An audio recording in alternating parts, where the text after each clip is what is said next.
Wannan hoton da kuke gani na sa a saman screen ɗin nan shi ne ake cewa borin jini da Hausa. To amma medically mu abin da muke kiran shi zai iya zama urticaria ne ko kuma ya zama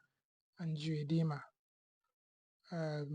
Dukansu dai zai iya kama da abin da ake cewa borin jini da Hausa ɗin, amma shi ne urticaria ɗin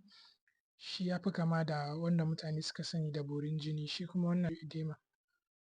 So abin da yake kawo su yawanci kamar yadda mutane already suka sani allergy ne, misali history of allergy, mutane wanda suke da allergic to histamine, immunoglobulin A, yawanci ya danganta wani maybe abinci ne misali kamar nut haka irin su gyaɗa ko vegetable ko fruit ko misali ko fish haka kifi da sauransu, wani ƙwai da sauransu, ko kuma ya zama yanayin kayan da mutum yake sawa, wani akwai specific kayan da ya sa yake ba shi irin wannan allergy ɗin, wasu kuma magunguna ne wasu da sauransu, kuma maybe ma ƙarin ruwa za a mai sai ya yi developing wannan reaction ɗin, ko kuma wani ƙarin jini za a mai ya yi developing wannan reaction ɗin, duka dai immunologic reaction, most of time dai immunologic ne yake kawo wannan abubuwan guda biyu. Kuma abin da yake faruwa yawanci wanda suke da wannan abubuwan suna da history na atopy, misali yawanci suna da history na atopy, shi ne suna da wannan allergy ɗin, ko a family history maybe misali a gidanku akwai wani wanda yake da asthma ko wanda yake da irin wannan haka da ya danganci wannan allergy ɗin, so kai ma za ka iya developing ɗin wannan allergy ɗin.